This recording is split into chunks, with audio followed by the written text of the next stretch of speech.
and Redevelopment Agency. Do we need another roll call, Mr. Howard? We have finance after that, remember. All right, a roll call for the City Council. Council members Draymond. Here. Friedman. Here. Najarian. Here. Weaver.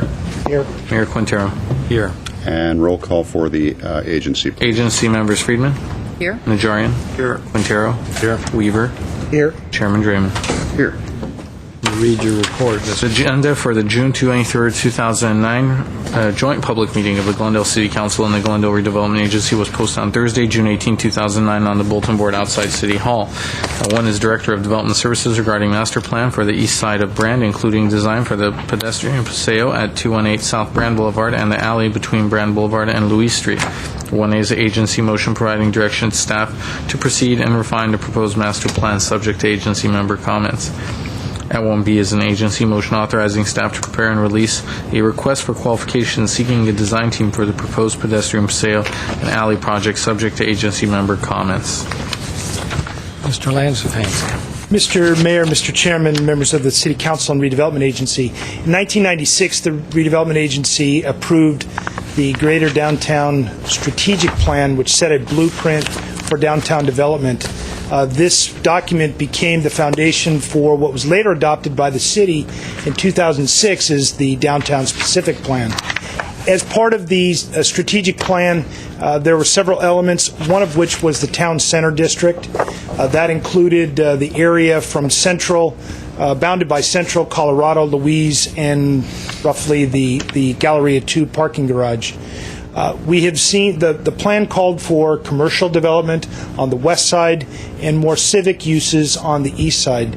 With the Americana at Brand and the Glendale Galleria, we've certainly completed the commercial portion on the west, and there are several civic projects that are going on the east side.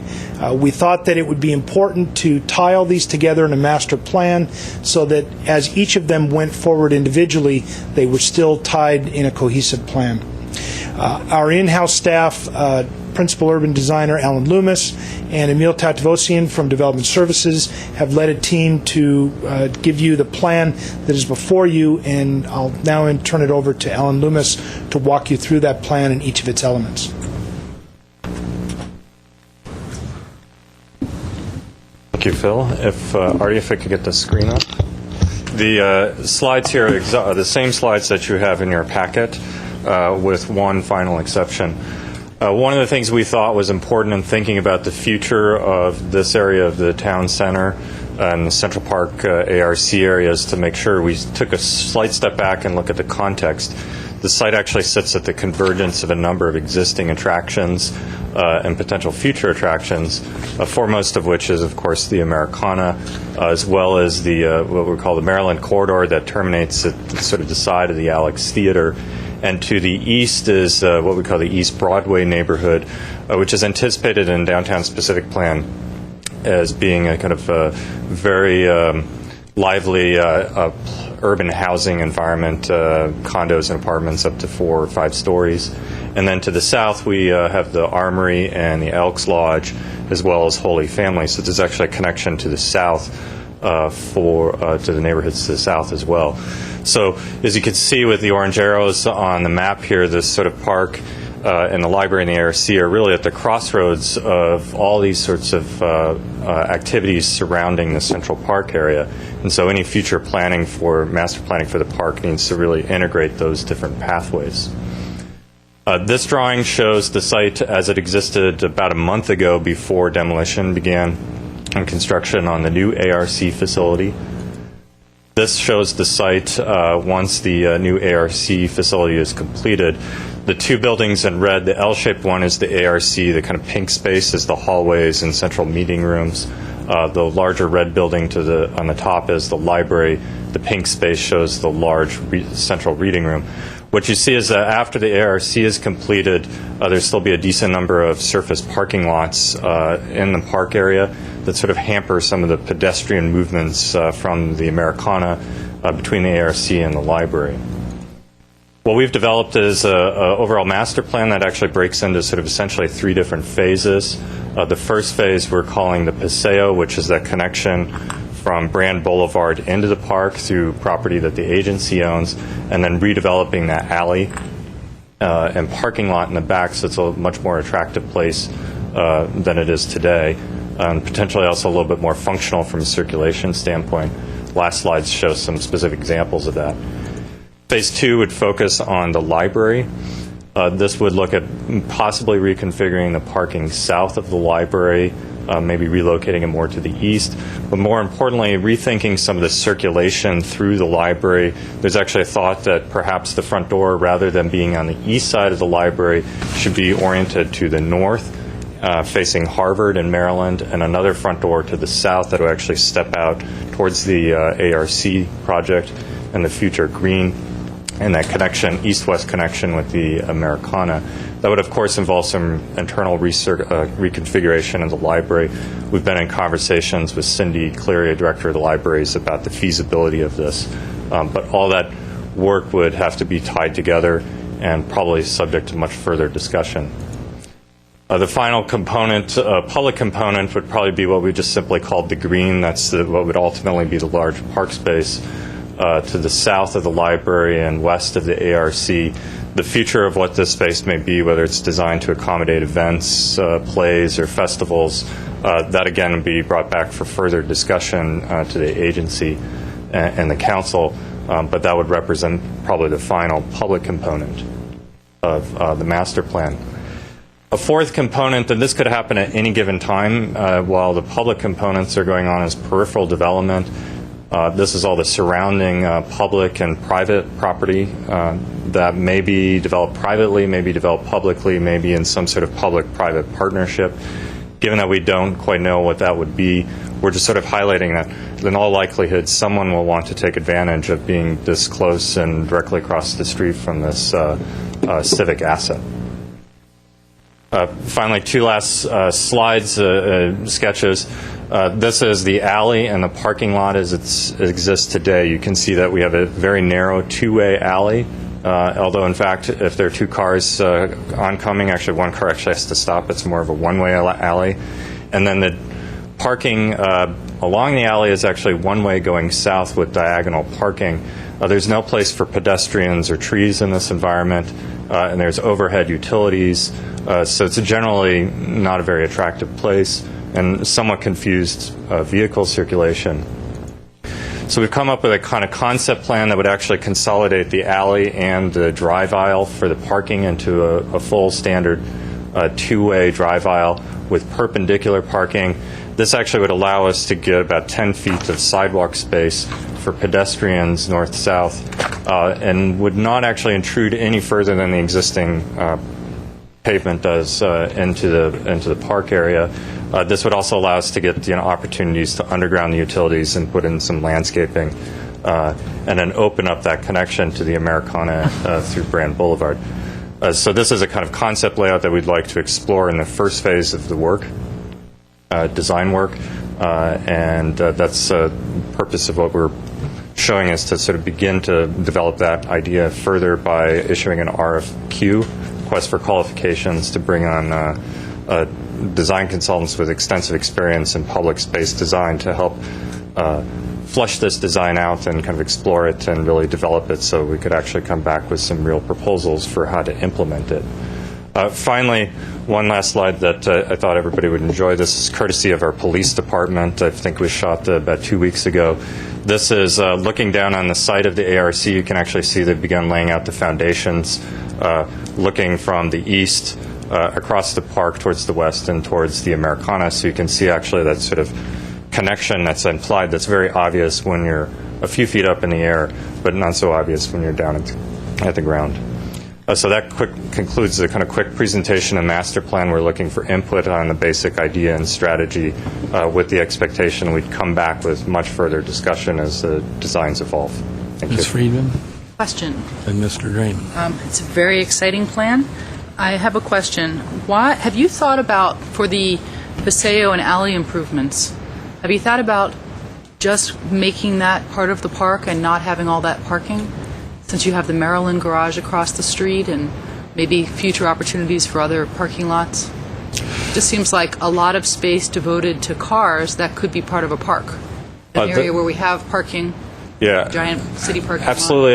As we've kind of explored this, that's been one of the thoughts. And certainly if there's direction from the agency to simply take that parking out, we'd look at that. We know that there's some concern with the ARC and with the library both needing parking very immediately adjacent to the facilities, an interest in maintaining some, shall we call it, convenience parking.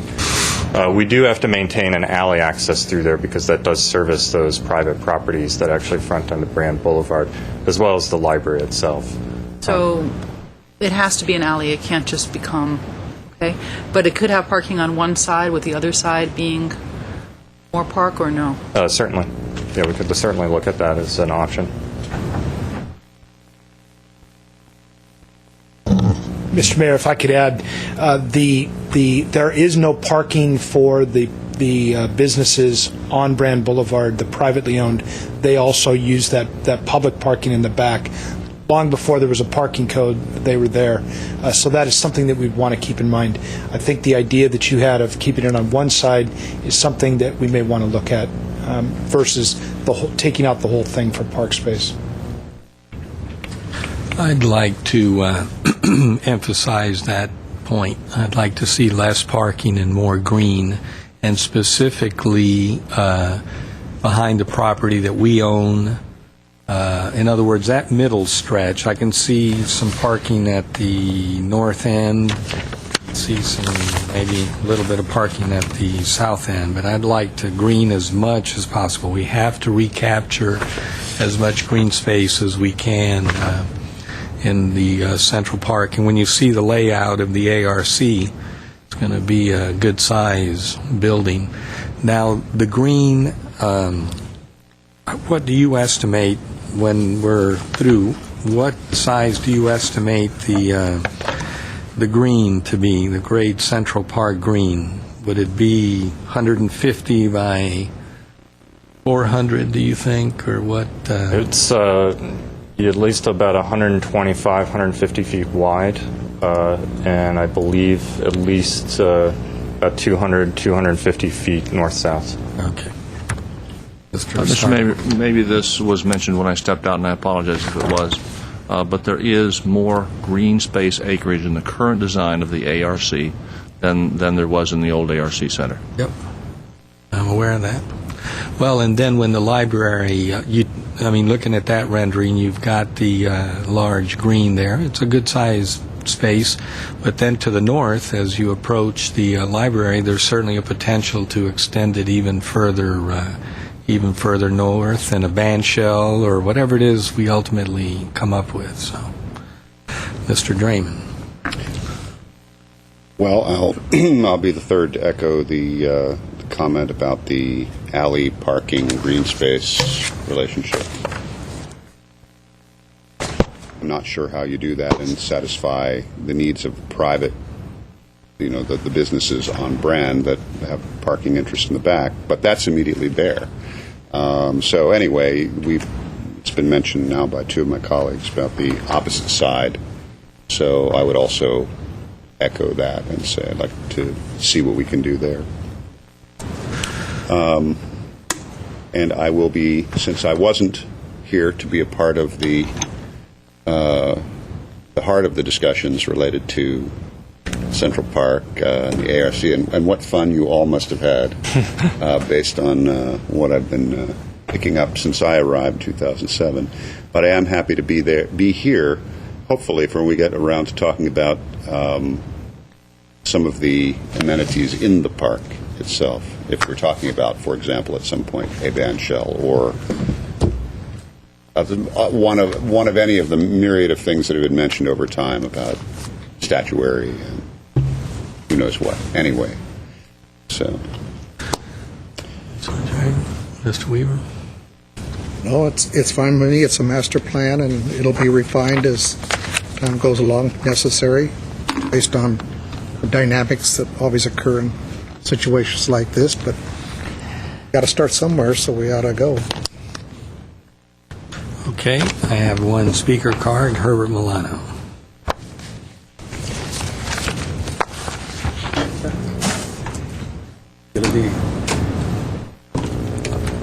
Good afternoon, Mayor Quintero, members of the City Council, and City staff. My name is Herbert Molano. I'm really appreciative to Mr. Loomis and his team for the consideration of the additional greening of this area that you all know has been a passion of mine for many, many years. I want to start with, I was wondering if I may have an extra couple of minutes, Mr. Quintero? Why don't you see how far you can get with what you got? All right. What I would like to mention is that the 1996 strategic plan stated some very clear objectives with regard to the downtown area. And in the environmental impact report, towards the middle of it, it states some of the objectives that the city had in order to compensate for the increased density. The number of acres that was supposed to mitigate that is 18.3 acres. 18. Obviously, this is not even close to that, and if we were to accumulate all of the parkland in this greater downtown area, not even remotely close to it. And that was the essence of my advocacy and the essence of what you all very well know has been a contentious issue. That when we don't review on a year-to-year basis what the strategies are, they can very easily fade into the background until, years after, nobody knows what the objectives were. And it is my suggestion that the city review two things. Whatever strategies have been defined from years before, so you can get up to date and say, are you meeting them? And second, to look at the mitigation objectives that the city has. In order to mitigate this problem with population, and in order to mitigate the shortage of parkland, this is what we intend to do. And what I've been asking for is for that objective, that on a yearly basis you go back and review and say, according to that EIR, we are supposed to mitigate this problem with this objective. Are we meeting them? Had we done so, then this would have been a continual part of all of the planning that takes place throughout the city. Now, the idea of having the parking along with the north-south corridor there for the alley, it is my hope, and I really appreciate Councilmember Friedman, that the city really should look at how to make better sense of that particular space, because it really is fairly large. In a couple of areas in the city, in Orange County, where there are some malls, I have seen a combination where you actually have a mall, but that is drivable, kind of like the way we have it now behind the Exchange, where you do have cars during a certain part of the day, and then it is a pedestrian area as well. In order that you can expand the opportunities for the walkways and to segue that into the green areas so that you have a greater potential for major events. If I may have a couple more minutes. Okay, stick to the design. And the idea then is that as you expand the opportunities for pedestrian flow, that you have an opportunity of having events with kiosks and so forth surrounding the park and not having impediments, so that you could actually truly have dynamic cultural events. The other part about the buildings and the other phases is that, to me, it has always been the most logical place to have cultural events, galleries, and performance halls in the area to truly expand the whole civic concept of this part of downtown. As we all know, the Americana serves the very specific needs of that commercial enterprise, especially Mr. Caruso's tastes with regard to how that open space is used, including his music and so forth. This gives us an opportunity to really bring in and connect properly to the rest of Glendale.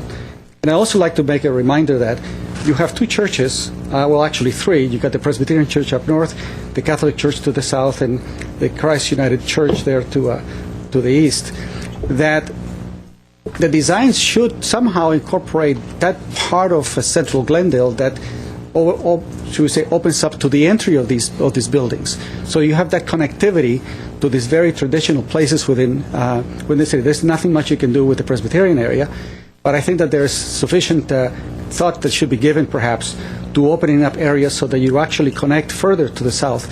I would love to see a design eventually that allows a portion of that armory open up into the frontage of the Catholic Church, which is such a, I think, a outstanding architecture of, old Spanish type churches. So those are my comments. Thank you very much. All right. Anything else? Any other comments for the staff?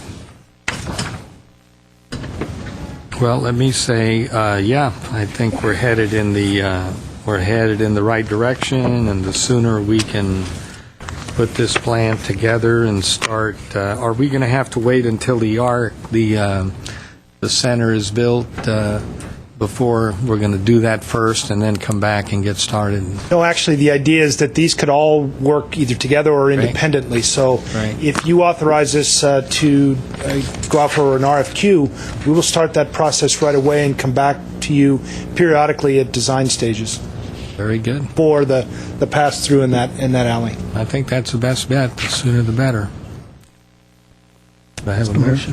Mr. Let Najarian. me just ask, so is it the intention that this will all be done on a consultant basis? We don't have the ability to do it in-house in terms of the design, the next stage of the master plan? Yeah, I'll certainly let Alan speak to that, but I don't believe that we have everything in-house, and we'll need to have some design talent help us with it. We were loaded with talent in certain departments. In our studio. Okay. Mr. Loomis. If I may just elaborate on this, we certainly have the capacity, obviously, to develop the overall master plan. I think bringing in a consultant who has an extensive experience in portfolio and public open space, they bring a lot of added value to the discussion because they can tell us what's worked in other communities, what the latest state-of-the-art is.